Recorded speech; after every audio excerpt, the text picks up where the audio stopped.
The Redefined podcast is part of the Win Make Give podcast network.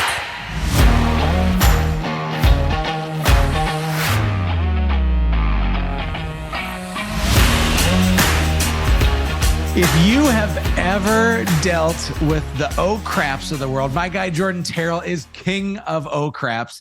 He has fumbled and stumbled his way to a really huge, successful career now. I say fumbled because he played some college football and was known for being the guy that couldn't hang on to the ball. That's totally made up, but nonetheless, he is my brother from another mother, one of my favorite people on earth. And folks, you are listening to the Redefined podcast. My name's Erik Hatch. Happy to be your host. And my guest today is Jordan Terrell, Denver's sexiest man alive 2023. How are you, buddy? I am so good. And I just love that I get to hang out with you and a fellow man without hair, a balding man who's a little chubby. So it's great. Thank you. Yeah, it's wonderful that podcast listeners can hear about my physical downfalls. Thanks for that. Jordan, man, we've been kind of like kindred spirits. It's like 3 or 4 years now. Is that right? Yeah. It needs to be said. I meet Jordan for the first time, comes to Fargo, North Dakota, and came to one of our coaching summits. First time in Fargo, and I know where the story's going. Yeah, I do too. Keep going. It's painful. It's amazingness. We agreed to golf together, even though we haven't even met each other before, but we both have a love of golf. And by the way, Jordan, I played 9 holes this morning. I shot a 56. Hey, that's better than the 64 you told me about yesterday. I'm really improving. And so we're golfing and you're like, oh man, somebody told me about you and I read your book. And like, I feel like we're connected. I'm like, oh, that's so awesome. I said, Jordan, what's your favorite part of the book? You're like, I don't know. I only read the first chapter. Like, so yeah. I mean, when I say I read a book, really what I mean is I read a few pages of the first chapter. I read the little cover, the little inlets. Yeah. And then I watched a YouTube video on it and now it's read. I think you just say to Chat GPT, hey, please summarize Erik's first book for me. Yeah, right? Basically.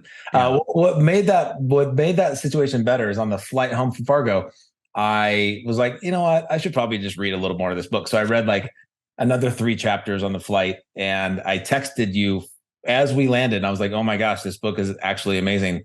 And then guess what? I left it in the plane right after I texted you. What a good friend. I never finished your book. It's so good. A little humble brag there. By the way, folks, if you want a copy of this book that Jordan has not read, you need to go to Instagram. Find me, Real Erik Hatch. That's Erik with a K, Real Erik Hatch. And you need to DM me one word, and that is leadership. You'll get a copy of our book for free. You just got to pay shipping and handling. So there's a little subtle promo. But Jordan, I'm not here to promo a book. I'm here to talk about how great you are and how sloppy it's been. Walk us through born and raised Oklahoma, right? You're an Oklahoma boy? Technically born in Indiana. So no one knows that. I lived there for 3 months. It's like, here's the funny fact is that the town I was born in is also by many known as the smelliest town in America. So Terre Haute, Indiana, it's a pig farm capital of the U.S. Wow, I was going to guess other Indiana towns, but wow, would that have been offensive? No, I mean, so that's where Indiana State is. That's where Larry Bird's from. Sure. And so am I. But then I grew up in Oklahoma. Basically, that's what I see as home. Yeah. And I migrated to California when I was 18 and was there for 6 years. And then I ended up here, Colorado. There in Colorado. Well, you now are this like amazingly successful business owner. You're running were you recognized as the top real estate team in Colorado for medium-sized teams? Is that right? So Denver Metro Association of Realtors, it's an association of about 25,000 realtors. And so for the team category, we won number 1 team, mid-sized team in Denver last year. That's a huge deal. Denver's no joke. What I love about it is, I mean, you're retaining a ton of people. Your retention's super high. Your agents are now entering into 6-figure lives and then some, where they never had success previously. you're almost primarily starting people's careers or giving people a second shot at their careers. Your business has doubled every year for the last 7 years. Is that right? Yep. 55%. At the end of this year, you're going to be what, a $7 million or so business top line revenue? We're tracking to 7.5. Wow. Gang, that's a ton of money. No joke. Doesn't mean Jordan has $7.5 million in his pocket, but like, you're growing this huge organization. Now, at the same time, you're also building this thing called community. What's community? Well, it's a loaded question, but if I had to summarize it, I've taken everything that I've learned. I've taken everything I've built to help agents around me on my team, and I've now put it in a position to help agents outside of my team. We want to help agents who, I always say agents are screwed if they're successful and screwed if they're not. Either they're making so much money, but they don't have time, or they aren't making any money and they have nothing but time. And I want to help bridge the gap at that. I want to help the agents that aren't making money make money. And I want to help the agents that have no time get their time back. So we're basically leveraging all of our systems to help them improve their profits while getting their time back. Yeah. You're a super team, right? Super team. Yeah. So we're taking on, we're focused on solo agents, helping grow teams, helping people that are like, hey, what's next for me? Like, if I'm a successful agent, where do I go from here? How do I build a business that works for me versus a business that I'm working for? Because that's really what us agents do. We build businesses that we're married to and we can't let go of, and we go on vacation and we pace the beach with our family negotiating deals. And that's not a vacation. That's a trip with a cell phone glued to your ear. And so that's what we're trying to solve. So 7 years you've been in the real estate industry, is that right? Yes, 7 years. Well, it will be, I don't know. I started in February of 2017. So there's math in there. Yeah, so I'm just 6.5 years. And doubled your business every year, which is insane. Folks, like, if folks double their business, they go from 1 to 2 homes and 2 to 4 homes. And instead, your first year, you sold how many homes in a 6-month period or so? I sold 31 homes from month 6 to month 12. Yeah. Yeah, that's tasty. And 0 homes in the first 6 months, but then it just kind of snowballed. Yeah, you found your way. You found great success. But gang, you need to hear this. Jordan just took a family vacation to Alaska, in which you had no cell service, no internet. And then you immediately went to Vegas for a conference. And then you went on a 4-day golf trip. How many days in a row were you gone and completely disconnected from your business?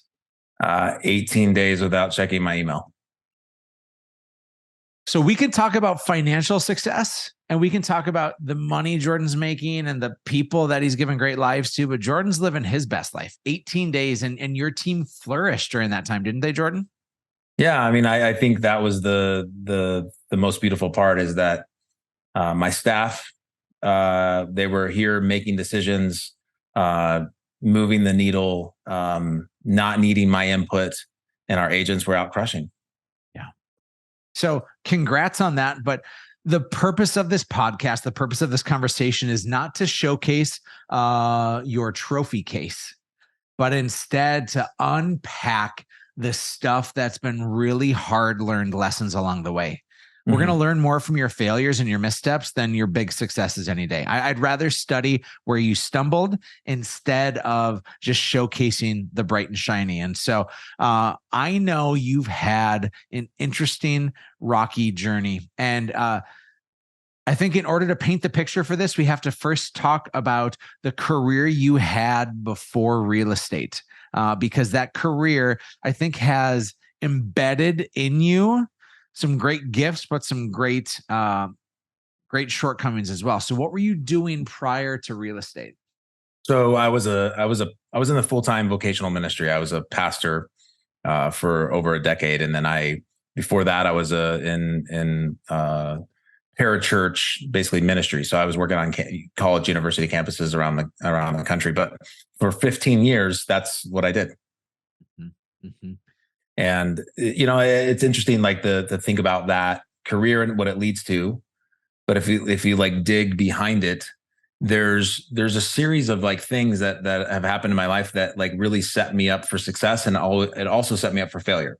Like, I had to work through the muck of my life. Like, in fact, I realized that most of the things that propel me to success are also the things that are the most painful in my life. And sometimes our pain comes from our success, even the unresolved pain, like the stuff that we're still carrying.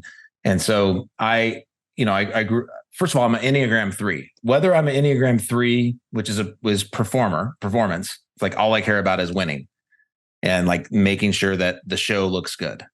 And I'm not sure if that is my Enneagram because that's who I am and how I was wired, or if that's who I am because of the pain I went through and the programming I received. So you're basically saying nature or nurture, right? Are you just born this way or were you made this way? I don't know. And I always say the phrase, wherever you go, there you are. But where did I start? When did I form? And nature and nurture, right? And I don't know. I don't know if I need to know. But all I do know is that at an early age, I was heavily involved in sports, and it became really clear to me that in order to get attention and love from this world, I have to perform. I have to be really good at everything. And when I don't get attention and when I don't perform, I don't get attention, I get ignored. In fact, I get left behind. And so it became really clear to me. You were Ricky Bobby. Bobby, if you're not first, you're last. I mean, that was the message before I understood the true message of Ricky Bobby. that was the message that I heard in my head, unfortunately. And I didn't even know how to pray to baby Jesus at that time. So, I mean, it was like, I mean, a double negative. Well, I say that sarcastically, but there was truth in that, right? Like everything you needed to do was about winning and performing. It was, Jordan, that's a shell game, bro, isn't it? Like it's just filled with so much emptiness if you only believe and your identity is rooted in winning. Yeah. So it wasn't money. It was performing, because when you perform, if you dig deeper, people like you and people love you. And so really behind all that is, I just really want everybody to love me. Like that's where I find love. And like when you really dig deep behind the curtain, right? So like you fast forward from like elementary childhood sports, like we're really formative years, right? And then I get into high school, and I'm now like in new environments where I don't know anybody, and I just feel like everyone's watching me. I also had like this unique privilege, or unfortunate privilege, of being a part of a family that was well known. My dad had a business. We were on TV. Like the family was known in our market, like commercials, all the things. And so I was the Terrell kid. And so I always felt like everyone was watching everywhere we went. Like people were like looking across the dining room or the restaurant at our table. And so not only did I think that performance mattered, I also thought everyone was watching. And so if I didn't perform, it really hit hard. And so you fast forward into high school, and like I learned how to be really good at things. And that works for a while. That works as a 17-year-old, that works for an 18-year-old. But when I got, then I went on to college and played some sports in college for a little bit. And then once I got into like the next chapter of my life, where now I have to be an adult, some of those behaviors and the things that I was doing all along, while they work, I had a therapist one time say, hey, what we develop from 6 to 16 really is important and helpful from 6 to 16, but it's not helpful as a 36-year-old. It's not helpful as a 26-year-old. It's not helpful as a 46-year-old. Like we have to leave that in that chapter.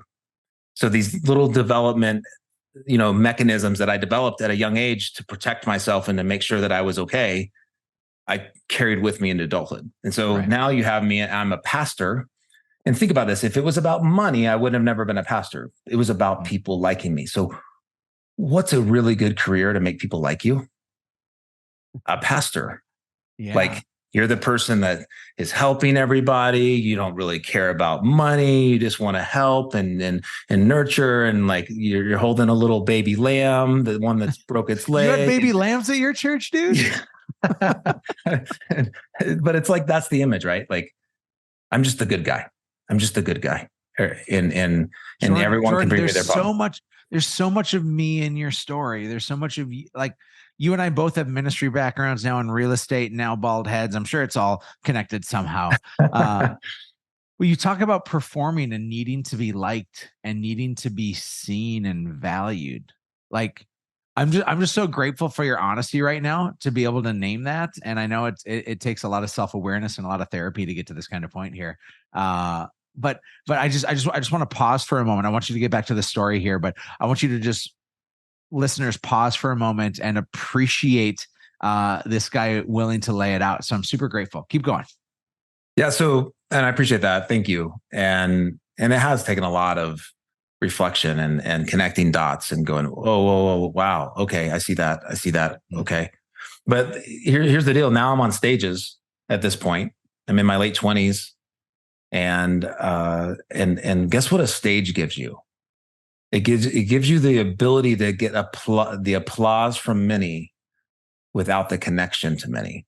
Meaning I'm 30 feet away from everybody, up high, far away. I can control the perception and get everybody to like me, and then I can sneak off the stage and then go hide, right? And so that is such a superficial life that I think so many people are drawn to. My daughter, who is almost 9, Finley, has said, Dad, I want to be famous. Right. And I said, okay, like, and I understand she's just throwing things out there, but what she's saying is, I want people to like me. And the crazy thing is, on a stage of 100 or 10,000 people or anywhere in between, they maybe really like what you're saying, but it doesn't mean that they like you. Right. You're literally, as you were saying, Jordan, you're performing. It is literally like I'm an actor in a play. And so here's where this really started to carry over into, like, you can act on a stage, but when I had to hire people and manage people, I had this like idea that I could, I would attract really talented people to my team. And I worked at a really large church. And so I had budget and I had multiple teams and staff, and I would attract these amazing people. And because I believed that the belief system that I had to be really good at everything, I would hire amazing people and then I would just run over them. Like, I couldn't let go. I couldn't let them do their job because they were stealing the show. I had to remain in front. Why did you, true question, why did you hire talented people then? Was that because that made you look better? That you knew you were bringing on people that were talented? Because it seems like I think you wanted to hold that steering wheel, right? I actually needed help. I was drowning. And so I needed help. I just didn't know how to let go. I didn't even know how to get out of the way. I didn't know how to let other people shine. I didn't know how to develop and cultivate talent in other people and work together. And so I would bring people in, and then they would run out it was like a revolving door. And I kept putting my face in my hands going, why can't I lead a team? Why do people not want to stick with me? Like, they want to be on my team and then they don't want to be on my team really quickly. Like, what's going on here? And I can't be a one-man show. Like, I need help. I'm leading something big and I need to engage. So people were getting close. That's the reality. They were getting close. They were on the stage with me and they were seeing parts of me that I didn't want them to see. And I didn't like that.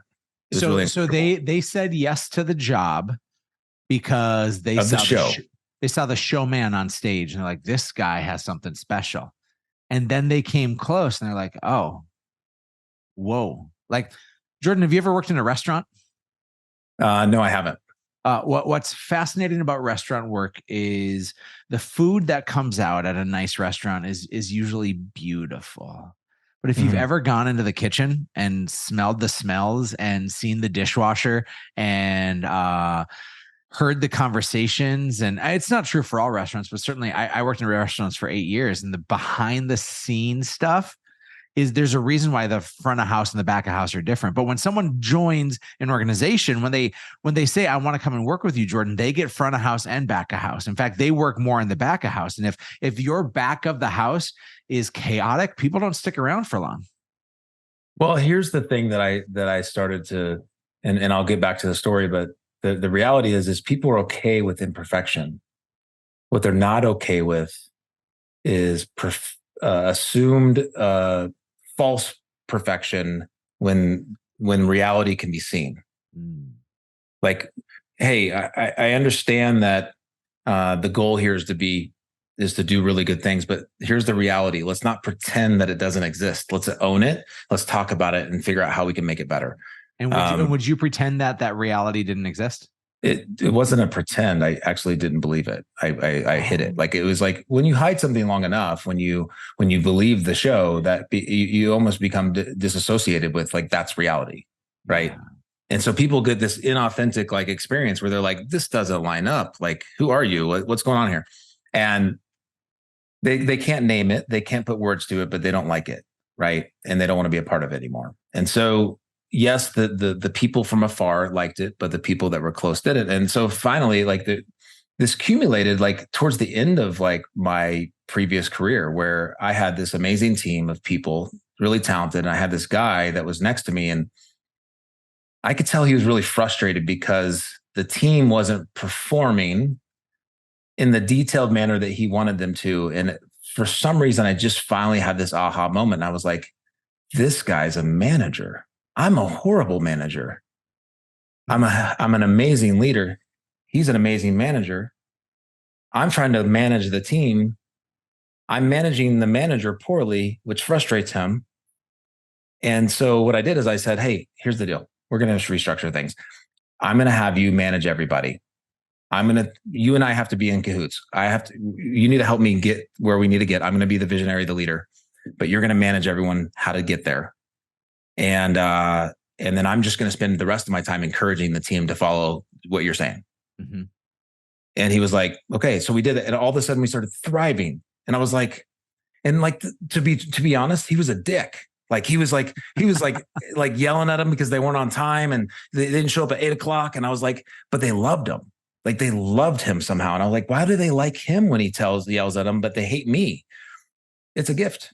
It's a reality. Like, we all have strengths and weaknesses. And all of a sudden I saw it in its beauty. And I was like, oh my God, this is amazingness, because it's okay not to be perfect. It's okay to not be great at everything. And I got really, somewhere in that season of my life, like my mid-30s, I got really clear on what I was good at and what I wasn't good at.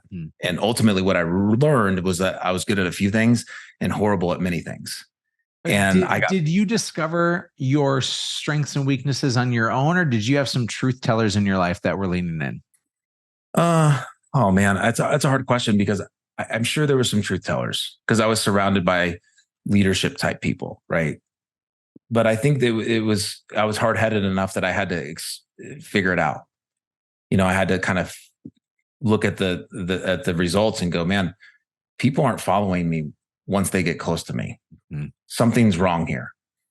And it might be me. Maybe I'm not a great manager. Maybe I'm not a great organizational leader. I know I'm a phenomenal leader. And those are two different things.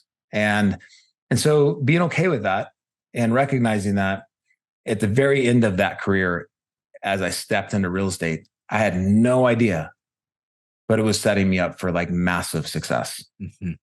Like incredible fast success, because I was jumping into an industry that is pretty much dominated by people who think they have to do everything, think that they are the center of the world and that they have to have their hands on everything. They're perfectionists and that they have to control everything, and everybody hates their own life at the same time.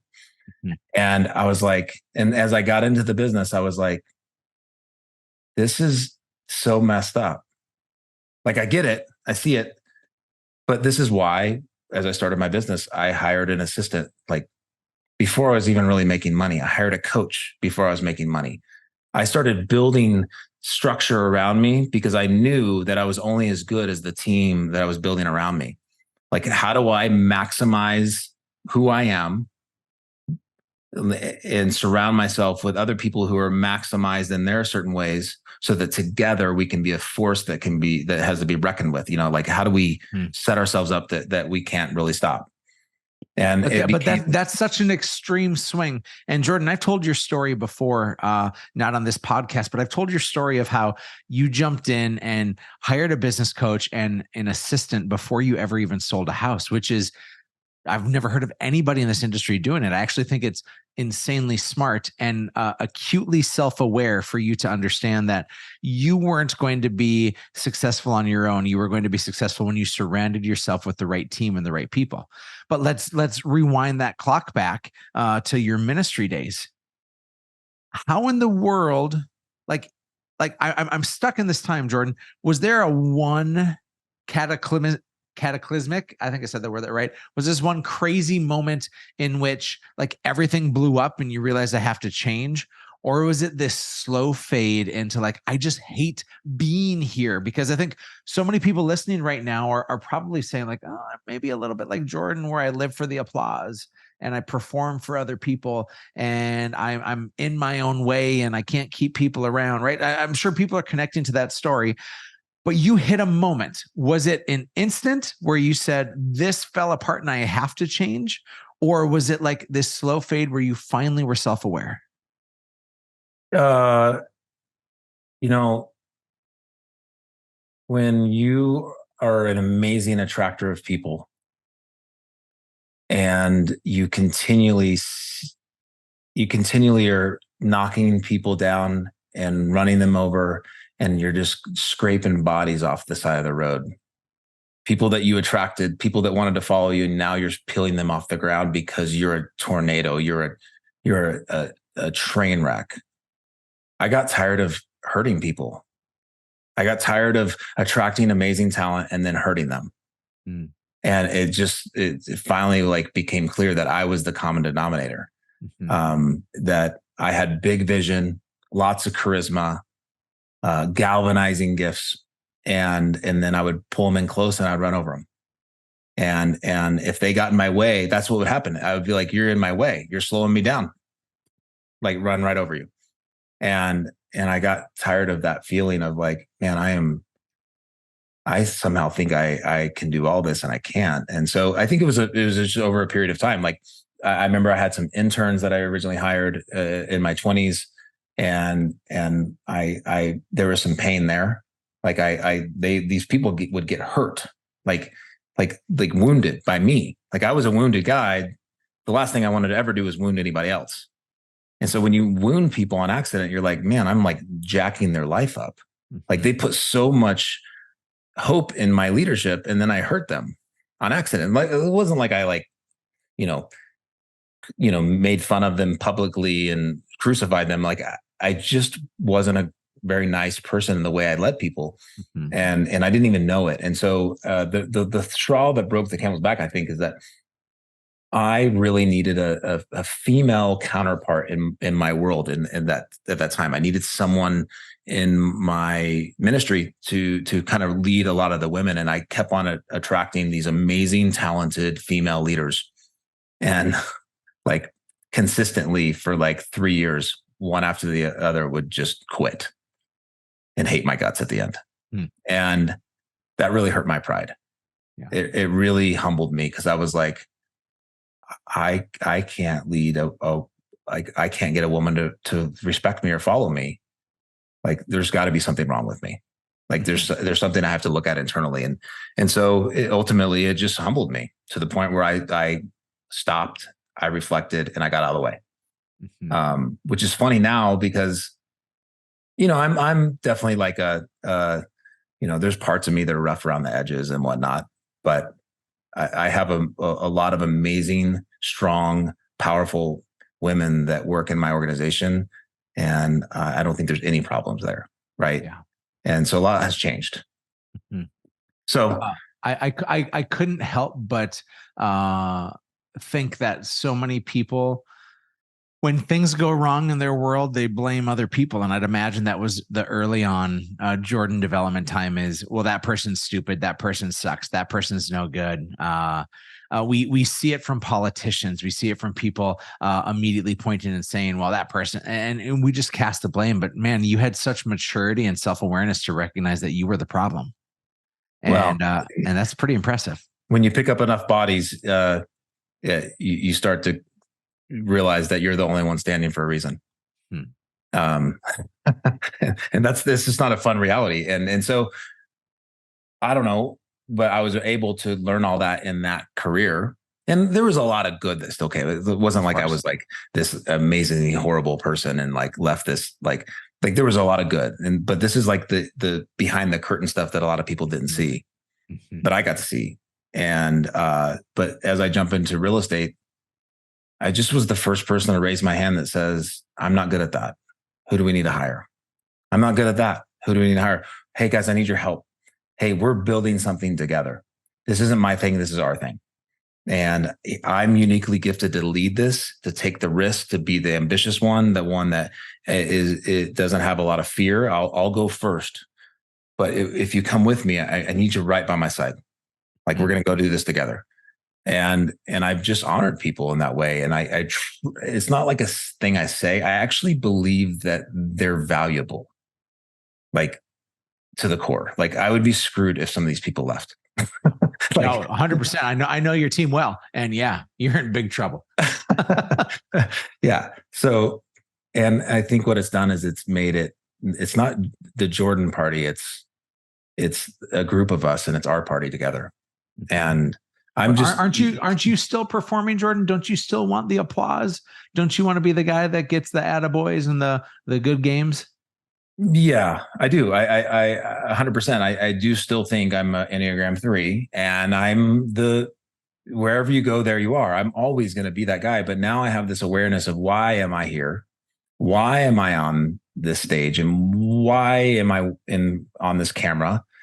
What's my motive here? What am I doing with this? Is this actually to help somebody, or is this to help me? And I have to wrestle with that. And before I was blind to it. Like I just was in that negative space. And so, yeah, no one gets in front of a crowd of people and wants to be a public speaker unless they really like the rush of that. Like most people hate public speaking. I know you don't, Erik. You love it. There's a rush. There's something fun. I like to perform. Yeah, there's nothing bad about wanting to perform. It's when you put all of your identity and your value in it, that it like.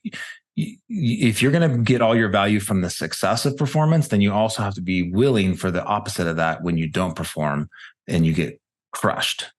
So I'd rather get my value from something in the middle, and I'm going to do my best and give my gift and put myself out there to serve other people. And if it serves them, great. If it doesn't, then either I need to work harder at doing a better job with my craft, or it's okay. It doesn't matter. Like, yeah. And so I think like, as I step into like this space right now, like it's interesting because, like there's certain things that I'm trying to solve. Like now I'm trying to help other people find their gifts. And I think if you were to survey like most of my team and say, hey, what's the one thing that like is really drawing you here and kept you here?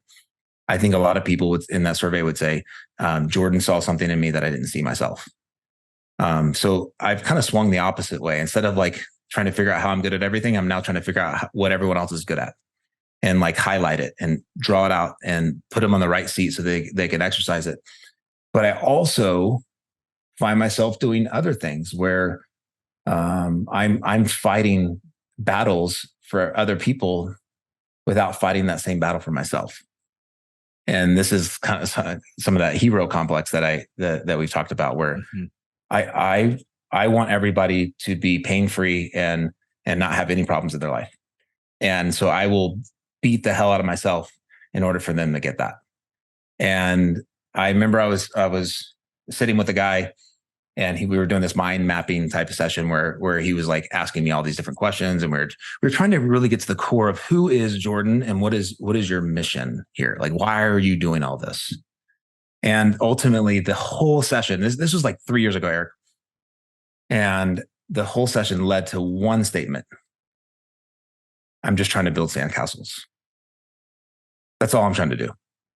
I'm trying to build sandcastles. And what that really comes from is when I got in between my old career and the current career, there was a month period in between when I got my license and then when I started my job as a real estate agent. And I took a month off and I went on a vacation.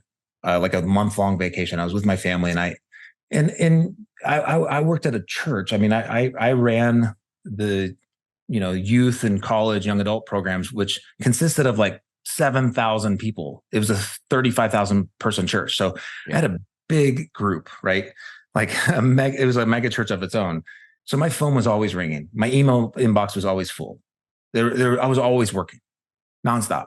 So now I'm pioneering my way into this new industry, but I have a month where I don't have any clients of real estate and I don't have any needs from the church. So my inbox was empty. My text messages were at 0. It's the only time I've never had any red dots on my phone.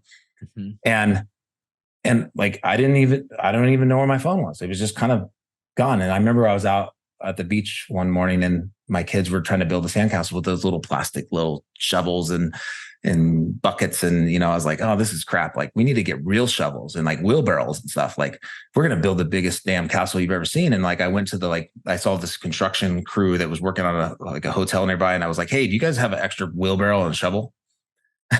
And I got it. And I went over there, and for like the next 6 hours, I'm with my 3 boys building a sandcastle. Like, we have tunnels, and like, I don't even know where my phone is. I don't care where my phone is. It didn't matter. I was just in that moment in the most present place I've ever been. So as I jumped into real estate, all of a sudden, like, all the busyness picked up. And one of my biggest motives for really wanting to grow a team is that I don't want real estate agents to be stuck and married to their transaction. I want to help people build sandcastles. And so this guy, he goes, this is what you're trying to do. And Jordan, how are you building sandcastles? You're trying to help everyone else build sandcastles, but how are you doing it? You're not even, you realize that none of these people will ever build a sandcastle unless you figure out how to do it for you first. And I was like, oh, I gotta learn how to slow down. I gotta learn how to take breaks. It's right around the time when I hired you, Erik. And it was a slow process, but I remember, I took a vacation 2 years ago, and I took 2 weeks off, and it was like, oh my God, like, I'm not going to look at my phone. I'm freaking out. And I actually was able to take about a 10-day break. And then I tried to do it again last year. And then I've grinded to the point where this year, 18 days. And not only did I not check my email or text message or work, I didn't even care. Like, I'm so separate. You cared so much that you put your trust in other people. It wasn't that you didn't care about your business. No, exactly. Yeah, exactly. I was able to step back and fully trust. And so here's what this does. It's not about Jordan got to take 18 days off. Jordan got to model how to take 18 days off. You know what that does for the rest of the people around me? They're going to learn how to take 18 days off because I'm going to teach them now. And like, one of the coolest moments I've had since that aha moment of I'm trying to build sandcastles is that it was my 40th birthday, and my team did something really nice for me. And like, I could hear all this commotion outside my office, and I was like, what's going on? And I finally, like, they had me like in my office, like stuck in meetings. Like, they coordinated so where I couldn't get out of my office.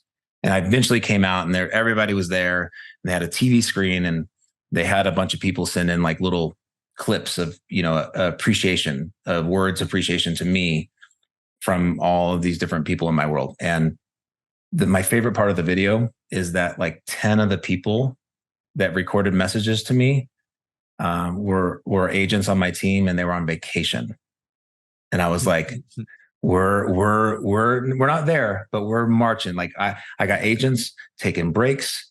They're with their families, and we're starting to build sandcastles. And so like, that's really become a mission of mine. That's really what community is about. Like, I am building community to help agents, A, not live on an island, and B, be able to build something that takes some things off their plate so that they can truly be who they want to be and experience what it might look like to build sandcastles for them. And sandcastles can look a lot different for everybody.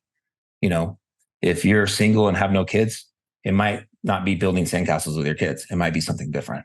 But everybody has like a deep why of like, man, if money didn't matter and everything was taken care of, where would I go to be present? That's what I want to give people, because ultimately that's what we need. Shameless plug and endorsement is the name community is very literal. You're trying to give people a tribe, a sense of belonging, a place where they know that they can pursue the things that really matter. And of course, money is a part of it, but having the time and having the connection and being surrounded by people that give you that ultimate feeling is a byproduct of you performing for everybody else, Jordan, thinking that that's where the value came from. And then you pouring into everybody else saying, well, that's where your new chapter is. And now you're understanding, like, listen, you have to have your own harmony and balance in your life too, as well as they need to be pursuing theirs. Like, what a fun little journey, my man. Yeah. And there's a lot of pain. There's a lot of challenges. Like, this journey has led me to come face to face with some really dark things in my life. Mm-hmm. And you know what? Like, I think for those that are listening to this, if you're willing to face the dark parts of your life, and you can face it and get through it with the right people around you, you're the bravest person. And you're going to live the most life because of it. Mm-hmm. But if you sit back and you are held down by it and trapped by it, you're going to live a half life. You're going to live like half of your potential, because we all have dark stuff.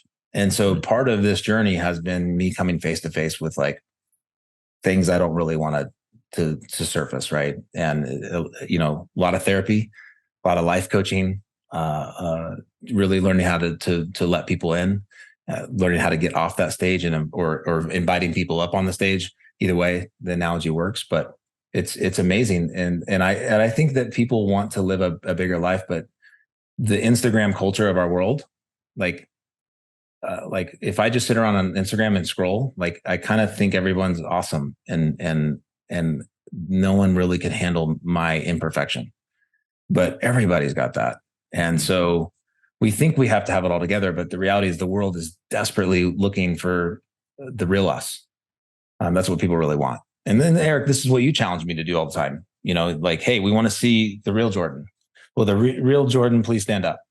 I would say Slim Shady, but I'm not slim. You are a little bit shady though. So how about that? Yeah. Jordan, I'm grateful for your transparency, because I told you yesterday on our coaching call, like, man, that's broken Jordan is my favorite Jordan. Jordan who is showing me that he has imperfections is far better than the glossy Jordan that almost all of us want to show the world. And what's amazing is, as you show that brokenness, those people who ran to you because of who the onstage Jordan was are still running to you, but now they're not surprised with what they see behind the curtain. Because you're sharing that on the front of the stage, right? And the behind the scenes is getting cleaned up a whole lot too, and just pretty impressed with your growth, man. I mean, I appreciate it. And it's like, it's all because of my book, right? It's because of the book. I mean, full circle. Like, I didn't tell the rest of the story, but I got online and I ordered it again and I finished it. Actually, I didn't. That was just a lie. But I heard it's really good. I heard it's a really good book. And you know that scene in Pee-wee's Big Adventure at the end where they're like, "Hey, Pee-wee, aren't you going to watch the movie?" And he goes, "I lived it." Well, you're living it with me, man. Yeah. Well, and it's funny because I have all these books on my shelves. If you come in my office and people come in my office, and oh yeah, you read that? Oh, you read that? And I'm like, no, that's all for look. I literally went on Amazon and ordered a bunch of books to decorate my office with. I'm not really proud of that, but I say it because it's kind of funny. Because I am a smart guy, but you'll never see me retaining knowledge by sitting in a corner with my knee folded over the other, reading a book, by the fire with a sip of whiskey or something. I don't know. Like I would rather be walking around pacing, listening to a YouTube podcast or something. Yeah. That's how I learn. Yeah. Well, you shared a lot, and I think that folks will hopefully appreciate and resonate with what you shared.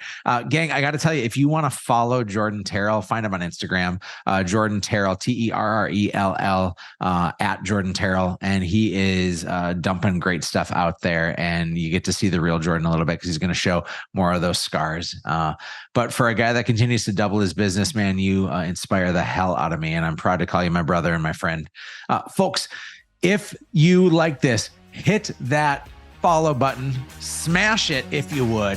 Smash that follow button.